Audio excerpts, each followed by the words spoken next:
Bring in show music, please. Hi, I'm CNBC producer Katie Kramer. Today on Squawk Pod. Apple leading with AI, a new iPhone. I want it. And a new watch. It's going to be able to detect sleep apnea. I already know I have sleep apnea. It's debate day. Before Vice President Harris and former President Trump face off, China tariffs and taxes on the docket. Investor Kyle Bass joins us. Why shouldn't we tax the people that use our system to earn their wealth? Why wouldn't the playing field be leveled against foreigners? Foreign investors pay zero. And former SEC Chair Jay Clayton says tariffs work. Think about how much better we have come out of COVID because of our ability to use our economic tools. Plus, don't be scared. Blumhouse Productions is out with another horror movie this week. For filmmaker Jason Blum, Parenthood inspired his newest scary story. Everyone's scared of everything, and that annoys me. So this movie's about that. This movie's about standing up for what you believe in. It's Tuesday, September 10th. Squawk Pod begins right now. Stand Becky by in 3, 2, 1. Cue it, please. Good morning, everybody, and welcome to Squawk Box right here on CNBC. We are live from the NASDAQ market site in Times Square. I'm Becky Quick along with Joe Kernan. Andrew is on assignment today. We'll be hearing more from him about what he's doing out in L.A. I cannot believe we're talking about this same case, and it's the same. I had to look into the details, too. Are we really? Is it 2016, Ireland. 2017? Ireland. I remember it. I remember it well, and it's still breaking news, even though it's at least 10 years old. Just happened a couple of hours ago. Europe's top court ruled against Apple in the tech giant's 10-year court battle over its tax bill in Ireland.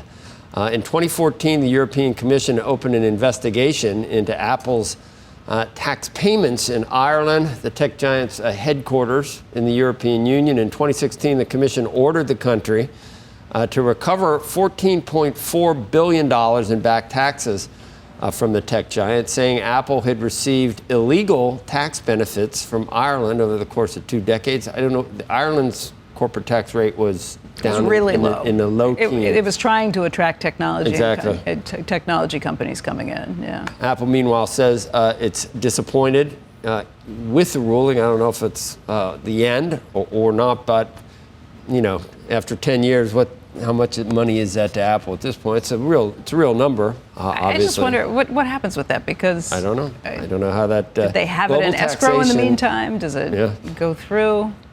I mean, I just got a note from New Jersey that said I had underpaid in 2021. A phone call? No. It was not a phone call. This was an actual letter. That I've definitely underpaid. And they tell me where I need to send it. And I keep trying to send them the money, and I can't find the address. I can provide an account for you. No, and it was my fault. I talked to my accountant. A small one, right? Yeah, it was small, but the fines on top of it are huge. I guess that's probably not the case here because it was a dispute that was going back and forth. So maybe you're not racking up fines on that the entire time, because I can only imagine. You don't even want them to. Rebecca Quick might be someone different than Becky Quick anyway. You don't want any. I paid it yesterday, immediately. It was brought to my attention and I paid it immediately. I'm not going to argue with them over this. No, you're not. No. You're not. And you're not going to say, you know me. And, you know, when these 80,000 new agents that you and Andrew wanted so much, when they really start getting active. I want them to get active because they're going to go after other people too. Like, I'm telling you, this was very minor. No, this was minor. I pay everything that's out there. I pay every single bill that ever comes through. That's not for whom the bell tolls. All right, the announcement from the EU comes less than a day after Apple launched its new lineup of iPhones, the 16 Pro and Pro Max, and Apple Watches. CEO Tim Cook says that those phones are built for AI from the ground up, but Apple Intel features won't be available until a beta version rolls out next month. Since the very first iPhone, we focused on giving our users a device that's incredibly powerful, remarkably easy to use, and beautifully designed. Every year, we've built on this foundation to create experiences that make a real difference in our users' daily lives. Although I have to say, the kind of cool commercial that they have, touting everything this thing can do, the video, I don't know if you watched through it and heard some of the things that he said. I want it. Really? I haven't gotten a new phone in a while. This looks like it's got a lot of great things. Like what? like the new camera itself, and when they get the AI features with it, you could do all kinds of quick things that kind of pull in and pull out. I want it for that alone. It's got better battery life. Better battery life. Yeah, I think those two things alone are enough, but the prospect of what AI might be able to do for you in terms of writing emails, trying to do some things and get it through. And by the way, I have an old phone, so I haven't updated in a while. I don't even know what mine is. I have Mine's to. an 11. Maybe it's There's a 12. way to find out. I know. I got to go look inside and find, but Yeah. Well, I don't. You think it's enough to? It's I so think much it's- better. It will cause people to get it. well, I think it's the promise of what is so much better. The battery life and the camera alone are enough to suck me into it. The other thing, there are a lot of people who have not upgraded, so it's been a very long time since some people have seen upgrades, and maybe that kind of pulls them in as well. Mine is not old. I recently got a new case because very the fancy. silicone case eventually wears out a little. My battery health is my main. Yeah. That's the main issue that I have, and I think it goes very quickly. Your battery health. My battery health is all the way down already to 85 maximum Ooh. capacity. Yeah, you need a new one. I don't really need a new one, It's but a pain, and if you get it goes stuck. down pretty fast. Yeah, and if you get stuck somewhere when it's without brand a charge, new, it's amazing. It's like, oh my God, it's only. it could last for 3 days. Right, but Right. you know. There's that. Look, there were a couple other things I thought were interesting that they talked about. The Apple Watch is going to have a bigger screen, so you can hideous do more on already, it. yeah. But it's going to be able to detect sleep apnea.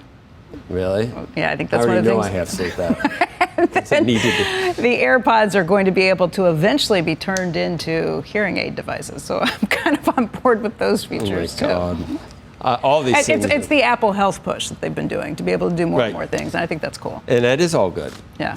You know, the one thing that is best for, and we've talked about it again and again. Lose weight, lose weight, lose weight. I got some great news yesterday. Or get an Apple Watch. If you are 6'1", and you're my age, which we won't go into, do you know what your maximum, the best weight you should weigh is? 163 pounds. That's right in the center. I looked at 144, which would make people would worry about me. They would. 144 to 185.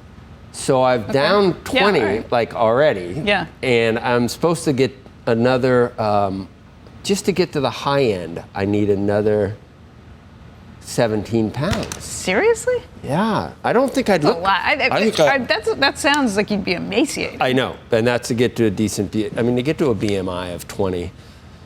What about a BMI of like 22 is okay? BMI of 22 would be okay, but everything, just go down the list of prediabetes and asthma and high blood pressure and sleep apnea and dementia, everything in the world goes away. Which is why people look at Ozempic as a miracle drug.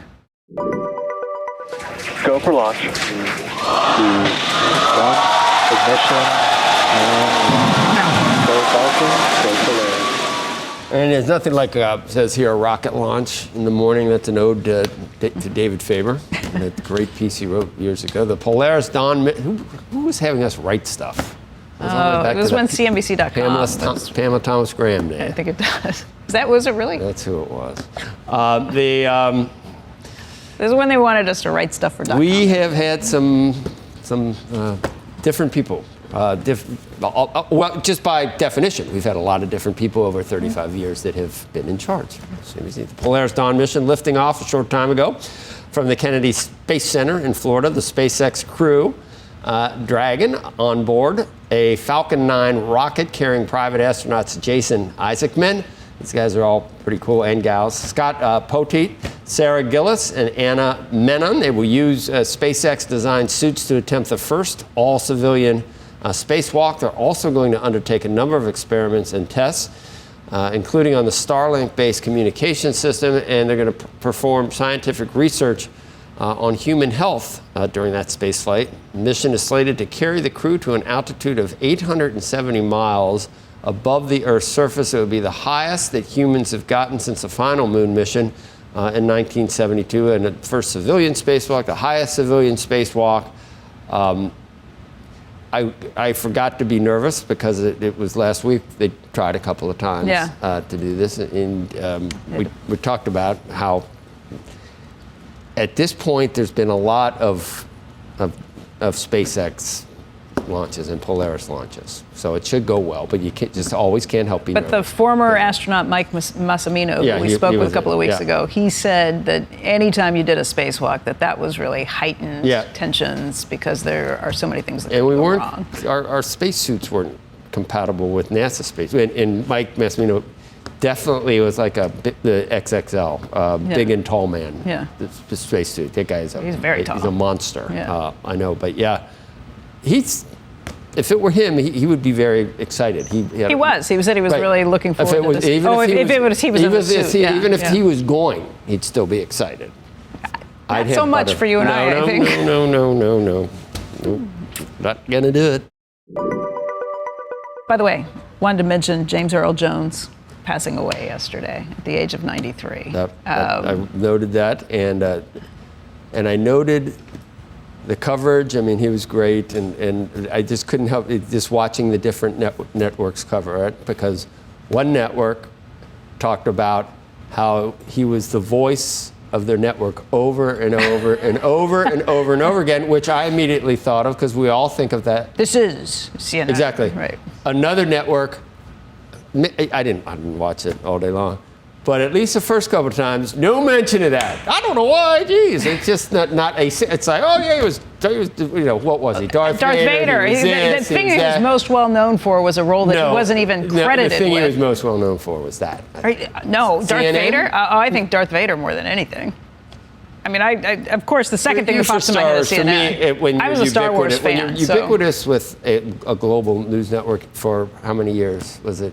It was just funny for another network, not to mention. By the way. In my head, the first thing was Darth Vader, the second thing was CNN. Yeah. By the way, he did voice and then Field of Dreams. I mean, is it really, you can't even, that shows you the state of the current news industry. You can't even breathe the other networks. He was a classy guy. He was a funny guy. I don't know if you ever saw him on Letterman one time. Letterman did a top 10 where James Earl Jones showed up in character and just did the top 10 things that, ridiculous things that he could say that would still sound really impressive. He was also in Clear and Present Danger. What's up? Was number one. Clear and Present Danger. Yeah, he was amazing in that. Yeah. Right. Yeah. Harrison Ford was devastated. He died in that, and Harrison Ford was very upset. Yes, exactly. He also had the EGOT, the Emmy, the Grammy, the Oscar. The Tony. He did? Yeah, one of the very few actors who did all of those. Right. There's that actress. The one who was on Sesame Street. Yep. Yeah. Right. Rita Moreno. Hence the age issues I was just alluding to. Next on Squawk Pod, tariffs against China and taxes, too high, too low, are sticking points in the 2024 presidential election. And they will be hot topics in the first debate between Donald Trump and Kamala Harris tonight. Former SEC Chair Jay Clayton is highlighting the geopolitical shifts we've seen in the years since the COVID pandemic. China was our number one trading partner. They're number 4 now? Yeah. Because of the different measures we've taken across the board, tariffs, the USMCA. And Hayman Capital's Kyle Bass weighs in on the New World Order. Taiwan just started exporting more to the U.S. than China for the first time since 2002. So we're changing who our trading partners are.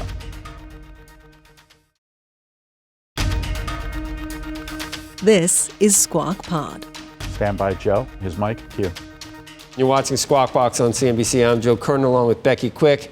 Andrew is on assignment. Becky's here. I like that color. What color is that? It's a light blue, isn't it? It is. It's a light blue. Actually, you've got pastels going again this morning, a little pastel-y. Yeah. I'm feeling pastel-y. Among we look today's like Easter. Easter, which is coming again at some point. Comes faster than, I know. Taxes and Chinese tariffs have emerged as key issues in the presidential race. Investors hoping to get some clarity from Donald Trump and Kamala Harris on their economic plans at tonight's debate, including how any new policies could impact inflation. Joining us now, Jay Clayton, former SEC chair and a CNBC contributor, and Kyle Bass, founder and CIO of Hayman Capital Management. Were you in the, I wouldn't say in the Trump administration, but you were sort of SEC chair, et cetera. You could be in the... Look, I feel good about the Trump administration's economic you could be policies. In the next... feel very good about it. And you are, I think, I don't know, we talk about a lot of different things. You're a China hawk, no doubt. Do you consider either one of these candidates free trade candidates? Kyle? So you're saying, do I support unrestricted free trade? The answer is no. Do I? Don't? No. Okay. I mean, is either candidate a free we're going trade? to talk about Chinese tariffs. We're going to get into issues of national security. You think when you hear the one talking point all Democrats use against Trump is that he's going to wreck the economy with tariffs? You agree with some of these tariffs? I agree with many of them. Notice that the 301 tariffs on steel and aluminum exist today. And the reason those were put on is defend our industries from a state actor executing non-economic transactions to try to put our whole industries out of business. How about across-the-board tariffs on everything? Well, I think it's a great starting point. I think it's a starting point to negotiate down from. So I think it's an effective negotiating strategy. So you don't think it's bonkers? Yeah, let me jump in and say I agree. Tariffs are just one economic tool, but it's one of the few economic tools, in addition to sanctions, which are a little more circumscribed, that a president has unilaterally. And when a president is dealing on the world stage, economics, national security, they go together. And a president who says, you know what, I'm not going to use tariffs, is giving up a significant Where does he go tool. wrong, Jake? Because does he go wrong by saying we're collecting taxes from other countries and we're making billions of dollars collecting taxes? Because that's not what's happening. That is clearly not what's Should he happening not in all be doing it? cases. Is that people- But it is happening in some cases. So for example, when China is dumping goods, and you put a tariff on those goods, you are bringing the price back to the natural market clearing price, and we are collecting taxes for that. Well, what you're basically doing is stopping consumption. People are not going to buy the cars if you tax them heavily enough with it. You know what? It's not a talking about punitive situation to say That's we're right. not going to get this. Let's look Not at raising taxes. let's look at something that has happened in the post-COVID. COVID, we scrambled all the economic eggs in the world. China was our number one trading partner. Kyle was here pounding the table saying that is really silly. They're number 4 now. Yeah. Because of the different measures we've taken across the board, tariffs, the USMCA, we have nearshored and onshored a tremendous part of our economy. What did we have? We pumped a bunch of energy. We're way up on energy pumping from before So you're in COVID. favor of things like the CHIPS Act and other things that have done I'm in favor of understanding the complexities of the world stage and what is good for America. And when I hear somebody say we shouldn't use tariffs, I'm like, that is a tool that has been used very well. What about the idea that you shouldn't think that you're going to get a lot of revenue raised from tariffs, that we are doing it as a punitive tool, using it as a punitive tool and saying, okay, we're going to change behavior, we're going to change things and make sure that we're not aiding people that we don't think are helping us or countries we don't think are helping us. But if you think you're going to raise a huge sovereign wealth fund that's funded by that's crazy. Look, I think it's the revenue impacts are naturally short term because of the adjustments that I just talked about. Right. So that is absolutely true. But I mean, think about how much better we have come out of COVID because of our ability to use our economic tools. China's 4th. Taiwan just passed them. Well, Taiwan just started exporting more to the U.S. than China for the first time since 2002. Right. And it's Mexico and Canada. So we're changing who our trading partners are. And why is all this? Because we have nimble energy. We're up 40% on gas from when Trump took office. We're up more than a third on oil, and we have the world-leading tech sector. The 5 biggest companies in the world are our tech companies. And when the rest of the world printed money in response to COVID, much of it came back to the United States because of our leadership in tech and energy. I mean, we really do hear equivalencies, Kyle, to the negatives of both candidates. We have on one side what some people think is not a great idea, and that is taxing unrealized gains, price controls, go down the list, raising corporate taxes. But immediately there's going to be whataboutism thrown back at the other side. Well, this lunatic Trump wants to put tariffs across the board on all that. Do you see how it's used in the What's being lost in this argument? There's something that's really obvious to me that's not in any of these policy discussions. Foreign investors, whether you're the Qatari Sovereign Wealth Fund or the Saudis or UAE or someone in Asia, all the investments they make in America, whether it's venture capital or equity or they buy stocks or they trade stocks, they pay 0 tax. They don't pay a dime. A foreign investor pays 0.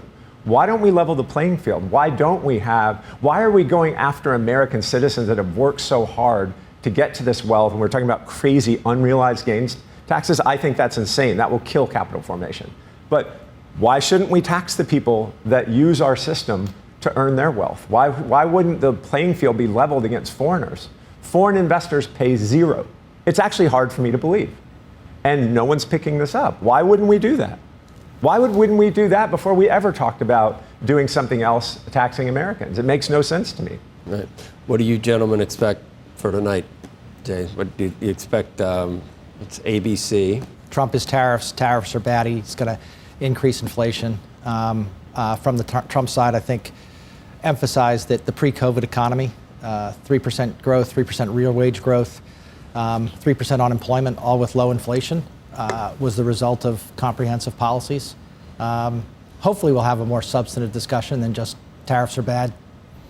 Yeah, I mean, again, we go back to this tariffs is bad argument where Trump put these tariffs on steel and aluminum. Biden campaigned on killing those tariffs, and they still sit there today because they had a national security imperative. That's why they're still there.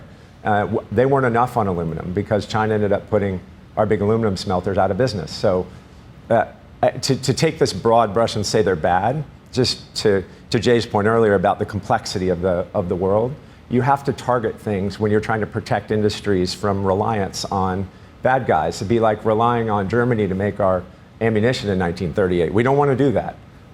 So we need to stop relying on China to help us with our military-industrial complex. In your view, Kyle, who would China prefer the next president to be? I mean, I think that's obvious. They'd prefer Kamala. Why? I think because Trump's unpredictable, and Trump and his National Security Council were willing to really go levy these sanctions, these tariffs. Think about what Trump did in 2017. He had Iran buckled down to like $12 billion in working capital. Mm-hmm. You want to see sanctions properly executed? Those were properly executed. The sanctions on Russia right now, we sanctioned 10% of their oligarchs. We didn't touch their banks, and we let the energy business thrive, which is 60% of Putin's GDP. Like, we didn't sanction anything. Our sanctions on Russia are a nothing burger. We need someone in the seat that knows what they're doing, that is willing to press the hard button. And the hard button's going to hurt. But so far, we haven't had anyone in there that's willing to press the hard button. When Trump was in there, he had Iran buckled down. And then all of a sudden, this current administration flipped and said, let's give them $100 billion. And you see what happened when that happened. Like, I don't think we have a cohesive foreign policy, economic policy, sanctions policy. Yeah, and I'll go on the domestic side. Our energy strength and our strength in tech and the fact that more than 50% of the world's capital gets invested from the United States, those three things, what I've heard from the Harris camp is skepticism of those three things. The Green New Deal is anti-energy. The taxation on capital gains is anti-capital flows, okay? And then in tech, the idea that Lena Khan has somehow, bought into the European view that U.S. tech is bad. I mean, nothing has brought people out of poverty around the globe more than getting connected to India's entire strategy on pulling people out of poverty is connecting them to the digital economy. Yeah. And think one more thing. We need to start acting like the power that we are. We are 4% of the world's population. We're 25% of the world's GDP. We have 45% of the world's capital markets. We need to start acting like we're strong and stop acting weak. We need to lead with strength like we used to. There's a widely circulated view where I think I almost said former President Biden. So sad. But where President Biden said, we will end fossil fuels. And at the time, the left was like, yes, thank you, we're going to do it. Now, because we're at maximum production, we're at new highs for production, they're all gratified that didn't happen, and now they actually brag that the Biden administration has brought us to the forefront of oil and gas production. Let me give you a simple stat on that. Have they not, though? Has not Biden? It's amazing, because a simple stat on that. Gas went to $5.25 nationally on average at sort of the height of the COVID supply shocks. Right. It's now down to $3.25. That $2 delta is $600 million a day in people's pockets. If you don't understand that this economy... Biden did not end the fossil fuel industry. We're at all-time highs. Oh, right. But he realized it's together. And it's together. Like, look, I'm from Texas, so the high prices are what we have the biggest grid. We have the biggest electric grid in the country, 85 gigawatt grid. A third of our grid is alternative power today. Wind and solar produce a third of Texas's power, but every day at 7 p.m. we have a catastrophic failure of a third of our grid. The wind stops blowing and the sun goes down. To transition to all alternative power, I don't think those people actually understand the construct of the market. It's going to take decades. It's going to take 50 years. And Joe, you're right. I mean, there's been a huge reversal by the Biden, including hitting the SPR, right? To keep prices down. Where is the admission that that's where we really are, and that the Green New Deal was one of the silliest things we've ever heard? All right. Jay, thank you. Kyle, thank you. Tease will be next. Coming up next on Squawk Pod. You just like scary stuff, huh? I love scary stuff. I do too, but why? What's wrong with us? It's horror filmmaker Jason Blum, the producer behind Get Out and Paranormal Activity, is back with another movie to scare us, but it's still fun. If you put fun and jokes in a horror movie, the movie is actually scarier because you can't keep someone on their edge of their seat for 90 minutes. We'll be right back.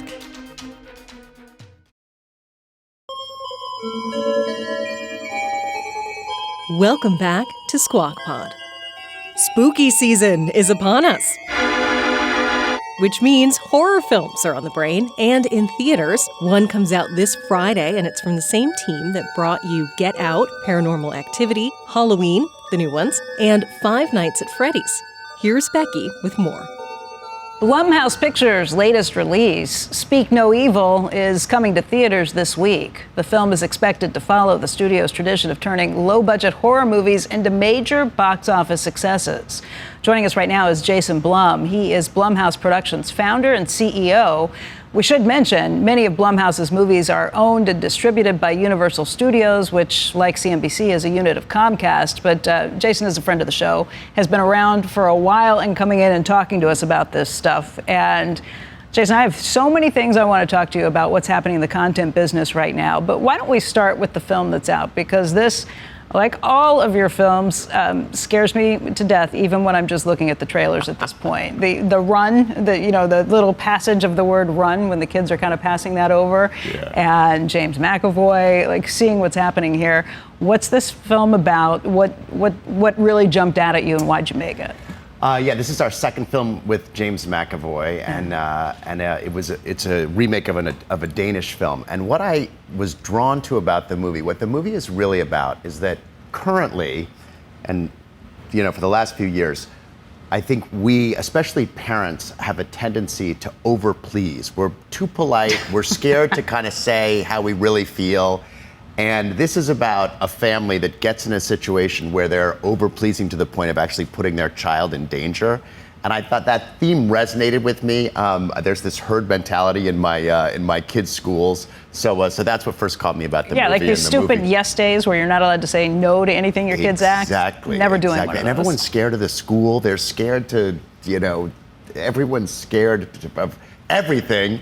And that annoys me. So Me too. This movie's about that. This Good. movie's about standing up for what you believe in. Good, and standing up to your kids. And standing up to your kids. Told too. me to watch Split. That's what you're talking about, right? Split was our other James your McAvoy first- film. Yeah.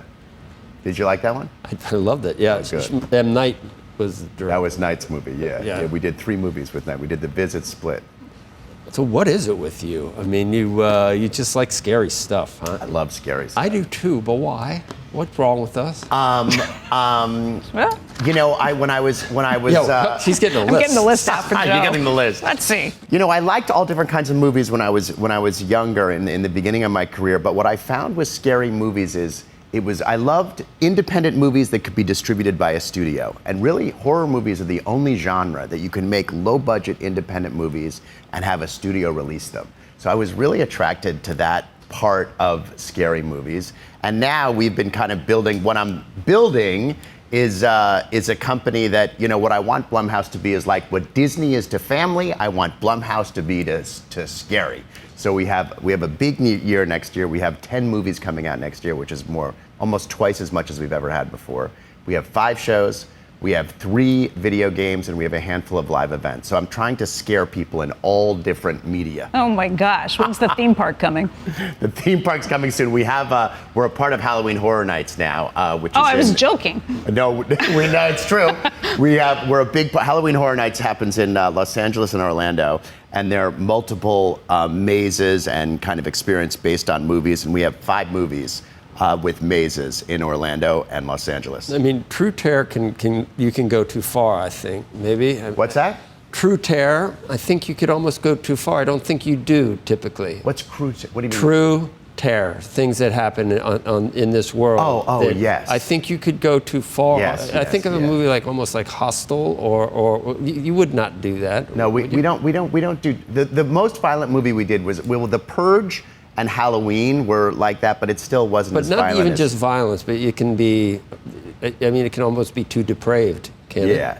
Yes. And I don't see you doing it. We don't do that. And some people do, though. We do more supernatural. Chainsaw Massacre, the original, is that too depraved, or did you like it? I didn't love that movie. I don't think we do a Chainsaw Massacre. But Rosemary's Baby. Five Nights at Freddy's, Megan. I like horror movies that are fun. Those are two movies we did. That was my point. We did last year. I think it's.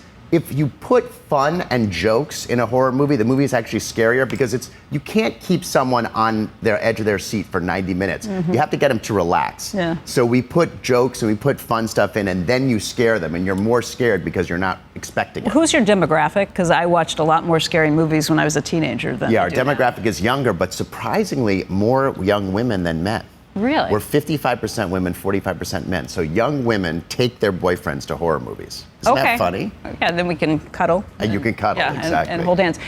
Let me ask you about the horror movie that's playing out in the content business right now. I hear from so many people that it has gotten so much harder. They can't get projects greenlighted. There's a cutback in spending across the board, and that's because streaming, that was the Wall Street darling that provided all this money, has gone away, and investors are looking for profits now. Do you see that in your genre? Do you see it outside? How is it playing out? And is it way worse than it was before the streaming bubble took off? I think overall, we've always operated our business with a normal P&L all the way through stream. We supply streaming a little bit, but our primary business is a theatrical business. So for us, I think it's normalized the business. And horror is one small bright spot in theatrical. Last year, horror did almost $1 billion. And this year, box office is down this year as compared to last year, but that's really specifically because of the strike and COVID, and we had those two things that knocked theatrical to the ground. But you even see by the end of this, by August, we were down kind of 15 to 18% in June, and now we're down like 12%. So we may finish the year pretty close to last year, and I think next year it'll come up. But so that's where theatrical is. I mean, it's definitely down, but it's coming up and it's recovering from those two things. I think the rewarding of content companies for subscribers and not profit got the whole business out of whack, and there's this kind of correction going on. I think ultimately the correction will achieve is a few less TV shows and maybe a few less movies, but they will be better. I think people are now adopting my philosophy in our business, which we've always had, is you don't make money unless the thing you made money. Doesn't seem terribly complicated, but that has not happened for a long time, and that's coming into vogue again now. You have gone at this. You said you focus on the P&L. And you've got a few rules that you really follow very closely to make sure you don't go over budget. What are they? Well, the biggest rule, not too many special effects, not too many locations, not too many speaking parts, but the biggest rule and the most expensive thing about movies is how much you pay the above the line. The writer, the director, the actor, the producer, and that includes us. We never take fees on our movies. We only make money if the movies make money, and everyone else follows suit. The director, the writer, the other producers, the actors are all paid the minimum we're allowed to pay. And then if it works, everyone does well. And if it doesn't work, you go on and you're not hurt too badly. And I've been screaming from the rooftops that if your actors and the creative group that's making the movie is actually invested in the movies will be better and the shows will be better. And I think that's going to happen. Jason, thank you for coming by again. And I think Joe and I are both looking forward to seeing this next movie, Love them all. Speak no evil. Well, thank you. Thank you for having me. It just sounds scary. Speak no evil. Speak no evil on Friday. That's the opening. Speak no evil. Yeah, it opens this Friday. Yeah, exactly. Thank you. Thank you, guys. Thanks for having me. That's Squawk Pod for today. Thanks for listening. Squawk Box is hosted by Joe Kernan, Becky Quick, and Andrew Ross Sorkin. Tune in weekday mornings on CNBC at 6 Eastern. Get the best of our show right into your ears when you follow Squawk Pod, wherever you get your podcasts. We'll meet you right back here tomorrow. We are clear. Thanks, guys.